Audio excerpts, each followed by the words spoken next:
Hello everyone, welcome to Rayat Online School Education. Today we are going to study subject Geography Standard 9th lesson number 8 Introduction to Economics. Students, in previous video we learned about there are three types of economy at global level.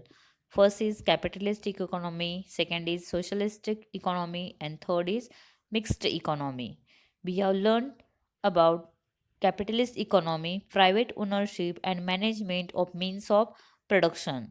And the main aim of capitalist economy is to earn maximum profit. Germany, Japan, and USA, these countries have adopted capitalist economy. Second, we learned about the socialist economy. In the socialist economy, the means of production belong to the society as a whole and are under control of the government.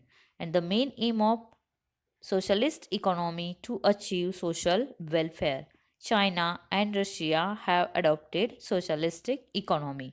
Now today we are going to study about third type of economy, mixed economy. See, there is a coexistence of private and public sectors, and the main aim is a balance between profit and social welfare is made.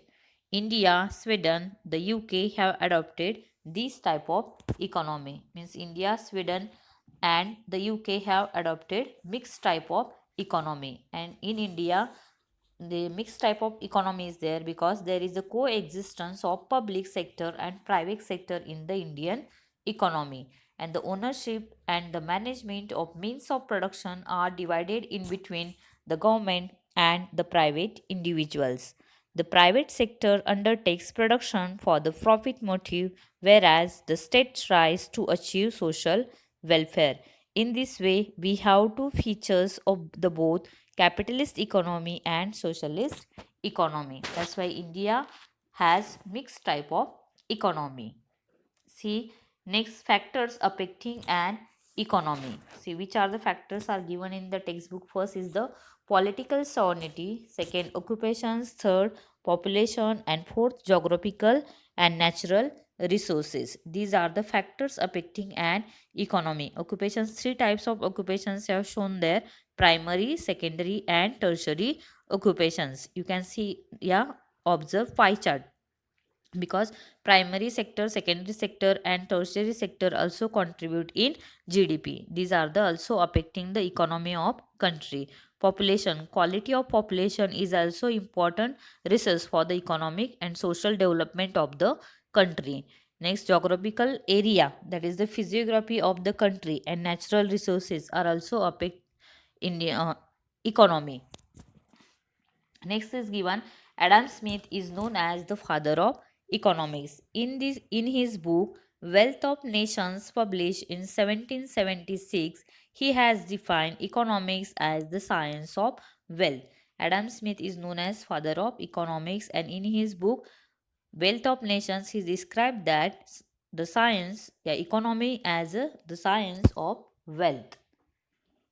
See next, globalization of the economy means the recent economic policies are taking the economy towards globalization, and globalization means building a world economy, and world economy is a borderless economy. Means in short, globalization means aligning the country's economy with the world economy, and means there is a free trade and all restrictions on investments are set aside in the globalization economy. See, this is the means of economy is given there.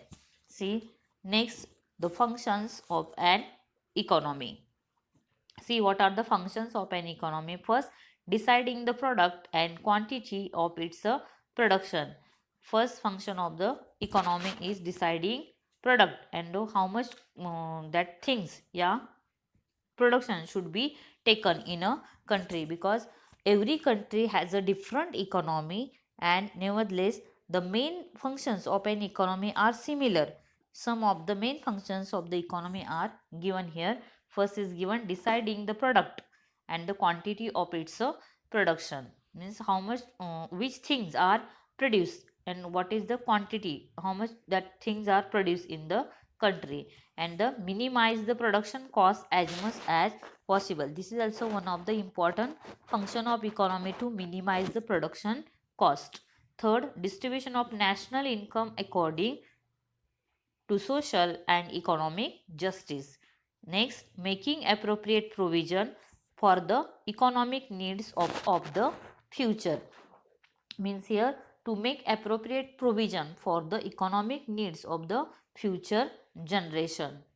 Thus, and deciding for whom the goods will be produced, means these goods produced for rich people, yeah, poor people, and every country has the different economy, and every country has the freedom to select the type of the economy, and this in the economy it is also decided the whom the goods will be produced for rich, yeah, poor people. And thus an economy strives to create a balance between limited resources and unlimited wants. Means human beings are, there are the, on the surface of the earth resources are limited, but the human beings needs are unlimited, and this is the economy. Means an economy tries to create a balance between limited resources and unlimited needs. See, this is only we learned in the lesson three types of economy: globalization and the functions of an economy.